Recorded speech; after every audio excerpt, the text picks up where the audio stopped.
আপোনালোকে অলৰেডি গম পাইছে যে আমাৰ ৰাষ্ট্ৰীয় ওলামা কাউন্সিলৰ প্ৰথম যিটো কেণ্ডিডেট লিষ্ট আমি এতিয়া আমি আপোনালোকক জনাইছোঁ, যিহেতু আমি প্ৰথম 6খন লোকসভা সমষ্টিত আমাৰ প্ৰাৰ্থিত প্ৰত্যাশী যিসকল আছিলে তেওঁলোকক আমি আজি হেৰি কৰিছোঁ। দ্বিতীয় কথা হৈছে ৰাষ্ট্ৰীয় ওলামা কাউন্সিল বিগত 6 বছৰ ধৰি অসমত কাম কৰি আছে আৰু আপোনালোকক মই আগতে কৈ আহিছিলোঁ যে আমি আগন্তুক লোকসভা নিৰ্বাচনত 6ৰ পৰা 8টা লোকসভা সমষ্টিত আমি প্ৰতিদ্বন্দ্বিতা আগবঢ়াম অলৰেডি কৈছিলোঁ। তো আজি 6টা লোকসভা সমষ্টিৰ আমি লিষ্ট অলৰেডি ওলাইছোঁ আৰু আগন্তুক 2 দিনতে আৰু 2টা বা 3টা লোকসভা সমষ্টি আমাৰ আপোনালোকৰ মাজত আহিব।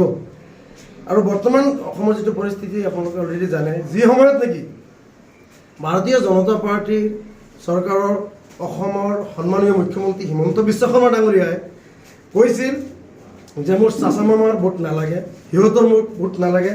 আজিৰ তাৰিখত যিটো দেখি পাইছোঁ, গোটেই চাচা মামাক লৈ পেলাই তেওঁ মিটিং কৰি আছে।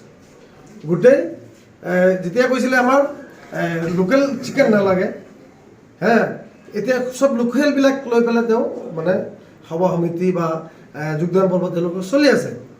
গতিকে বিজেপিয়ে যেনেধৰণে কাম কৰি আছে বা আজি তেওঁলোকে কেনেধৰণে সাহস পালে মাইনৰিটি এলেকাবিলাকত সোমাই তেওঁলোকে কাম কৰিবলৈ কাৰণে, গতিকে নিশ্চয় তেওঁলোকে মানে ব্লেকমেইলিঙৰ যিটো ৰাজনীতি বিজেপিয়ে কৰি আছে আগৰ পৰাই আপোনালোকে জানে, তেওঁলোকে মানে প্ৰলোভনৰ ৰাজনীতি বুলি কয়, মিছা প্ৰতিশ্ৰুতি। আজি যিসকল কৈ আছে আমি খিলঞ্জীসকলক অসমীয়া মুছলমানসকলৰ কাৰণে কিবা টোপ দি আছে, ইলেকশ্যনৰ প্ৰাক মুহূৰ্তত টোপ দিয়ে, লাষ্টত একো নিদিয়ে। তেনেদৰে আজি মিয়া মুছলমানসকলকো টোপ দি আছে, এইটো দিম সেইটো দিম সেইটো দিম, লাষ্টত একো নিদিয়ে। কাৰণ আমিও কাম কৰি আছোঁ, আমিও বহুত লেভেলত কাম কৰি আছোঁ। আৰু আগন্তুক দিনত ৰাষ্ট্ৰীয় ওলামা কাউন্সিল আমি যি 6খন সমষ্টিত আমি প্ৰাৰ্থিত্ব আগবঢ়াইছোঁ, আমাৰ শক্তিশালী প্ৰাৰ্থী আগবঢ়াইছোঁ। কাৰণ যিহেতু আমাৰ ৰাইজে যদি বিবেচনা কৰে, এইবাৰ চিন্তা কৰে, আমাৰ প্ৰাৰ্থীক নিশ্চয় জিকাব পাৰিব। কাৰণ আপোনালোকে জানে বিগত 70 বছৰে কংগ্ৰেছে ধৰ্মীয় সংখ্যালঘু মানুহবিলাকৰ কাৰণে কিমান ক্ষতিকাৰক হৈ উঠিছিল, কিমান ক্ষতি কৰিলে। তাৰ বিকল্পস্বৰূপ মৌলানা বদৰুদ্দিন আজমল ডাঙৰীয়াই তেওঁ AIUDF দল বনালে আৰু 2021ত আকৌ গৈ পেলাই কংগ্ৰেছৰ ওচৰত সেৱাপন্ন হৈ তেওঁ আত্মসমৰ্পণ কৰি দিলে। তেওঁ যদি সংখ্যালঘুৰ দৰিদ্ৰী দল বনাইছিলে, আকৌ তেওঁ কংগ্ৰেছৰ লগত মিলামিচি হ'ব নালাগিছিল। 2021ত আকৌ কংগ্ৰেছৰ লগত এলায়েন্স হৈ চৰকাৰ কৰি ঠেকেচা খাইছে। কংগ্ৰেছে জনসাধাৰণে জানে যে AIUDF, কংগ্ৰেছ, বিজেপি এইবিলাক দল কৰি এতিয়া লাভ নাই। নতুন যদি দল অসমত থাকে, নতুন নেতা থাকে, তেওঁলোকক আগস্থান দিব নিশ্চয় অসমৰ জনসাধাৰণে। সেইবুলি আমি ৰাষ্ট্ৰীয় ওলামা কাউন্সিলে আমাৰ যিসকল প্ৰাৰ্থী আমি আগবঢ়াইছোঁ, এতিয়া জনসাধাৰণৰ ওপৰত দিছোঁ। তেওঁলোকে যদি আমাক ভোট দিয়ে, নিশ্চয় আমাৰ প্ৰাৰ্থী ইয়াৰ পৰা জিকি পাৰ্লিমেণ্টত যাব পাৰিব। আপোনালোকৰ দল কি অকল সংখ্যালঘু মানুহৰ কাৰণে নে? আমাৰ দল উল্লেখ কৰিছে চাওক, ইয়াত যিহেতু সংখ্যাগুৰুৰ কথা নাই। সংখ্যালঘুৰ ভিতৰত কি আমাৰ হিন্দু মুছলিম নাই নেকি? আছে। সংখ্যাগুৰুৰ ভিতৰত নাই নেকি? আছে। ইয়াত আমাৰ এটা শ্লোগান আছে, একটা কা ৰাজ চলেগা, মুছলিম হিন্দু সাথ চলেগা।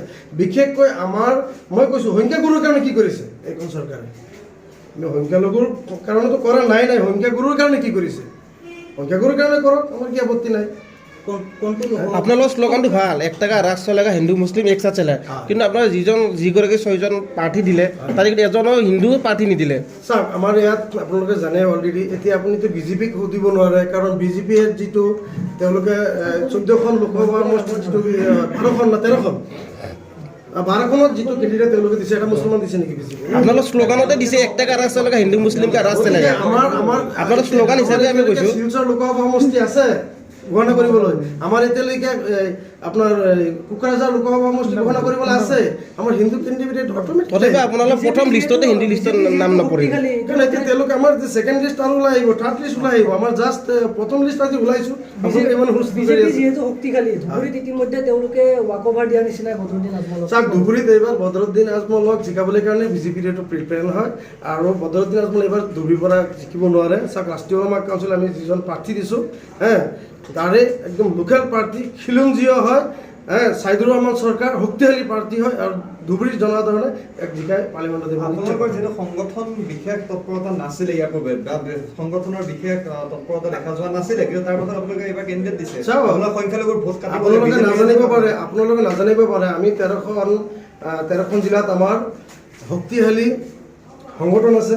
আৰু আমি বুথ লেভেলত কাম কৰি আছোঁ। আমি যি সমষ্টিত আমি কেণ্ডিডেট দিছোঁ, এটা সমষ্টিত আমাৰ 400, 500, 600লৈকে আমাৰ বুথ সমিতি আছে। গতিকে মই সংগঠন য'ত য'ত আছে মই তাত পাৰ্টি দিছোঁ, য'ত সংগঠন নাই আমি তাত পাৰ্টি দিয়া নাই। আৰু আগন্তুক দিনত ৰাষ্ট্ৰীয় ওলামা কাউন্সিলক ৰাইজে নিশ্চয় আঁকোৱালি ল'ব। আপোনালোকে এটা কথা জানে। এনেকুৱা কিছু কথা আহিব নেকি লাষ্টত যে আপোনালোকে হয়তো বিজেপিৰ লগত মিলি কাম কৰিব? চাওক, বিজেপিৰ লগত চবেই মিলি কাম কৰি আছে। আমাক কোৱাটো ডাঙৰ কথা নহয়, ক'বই, কাৰণ বিজেপিৰ লগত আজি কংগ্ৰেছে মিলি কাম কৰি আছে, বিজেপিৰ লগত AIDF মিলি কাম কৰি আছে। আজি গোটেই দলবিলাকে যে বিৰোধীৰ কথা কৈ আছে, টিকেট নাপালে বিজেপিত গুচি যায়, আকৌ টিকেট পালে কংগ্ৰেছত থাকে, আকৌ বিজেপিত গুচি যায়। গতিকে এইটো ফুলনি মানে বাগিচা, বাগিচা মানে ফুলনি নিচা হয়। মানে আপোনাৰ মতে বিজেপি চব একে এতিয়া। বিৰোধী পাৰ্টিৰ টিকটৰ কাৰণে বিজেপিত যোগদান কৰি আছে। এনেকে কথা, বিজেপি, UDF, কংগ্ৰেছ এতিয়া বুলিবলৈ একো নাই, গোটেইকেইটাই একেই, তেওঁলোকৰ মানে মিল আছে, আপোনালোকে জানে। গতিকে আজি মই বিশেষ নকওঁ, আজি এটা ভাল দিন। আজি আমাৰ লোকসভা সমষ্টিত 6টা সমষ্টিত প্ৰাৰ্থী আমি ঘোষণা কৰিছোঁ। গতিকে আজিৰ দিনত আমি বিশেষ ক'ব নাযাওঁ, কিন্তু ৰাইজক আমি এটাই আহ্বান জনাওঁ, অসমৰ জনসাধাৰণক এটা আহ্বান জনাওঁ যে আমাৰ প্ৰাৰ্থীক অধিক ভোটেৰে যাতে জিকাই পঠায় আৰু অসমৰ উন্নয়নৰ স্বাৰ্থত তেওঁলোকক জিকাই পঠাব বুলি আমাৰ নিশ্চয় আশা। কেইটাত জিকিব বাৰু? আমি চাওক 6টা দিছোঁ, আৰু 3টা দিম। আমাৰ আশা গোটেইকেইটা জিকি আহিবলৈ কাৰণে চেষ্টাটো আমি হাতত ল'ম। বাকী জনসাধাৰণৰ ওপৰত কথা। আমিতো আজমলৰ নিচিনা পণ্ডিত নহয়, আমি কৈ দিম যে আমি এইটো কেইটা জিকি যাম। আমিতো বেলেগৰ নিচিনা আমি এডভান্স কৰিব নোৱাৰোঁ, আমিতো ওপৰৱালা নহয় নহয়।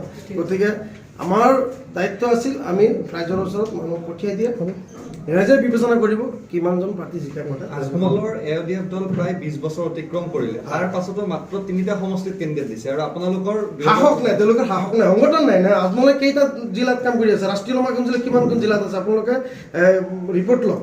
ৰাষ্ট্ৰীয় ওলামা কাউন্সিলৰ সংগঠন কিমানটা জিলাত আছে অসমত, আৰু ভাৰতবৰ্ষৰ 14খন ৰাজ্যত আমি কাম কৰি আছোঁ। আজমলে কেইখন ৰাজ্যত গৈছে। গতিকে MLA, বিধায়ক, MP থকাটো ডাঙৰ কথা নহয়, সংগঠন শক্তিশালী কৰাটো এটা ডাঙৰ কথা। ঠিক আছে। সাহস থাকিব লাগিব। ঠিক আছে।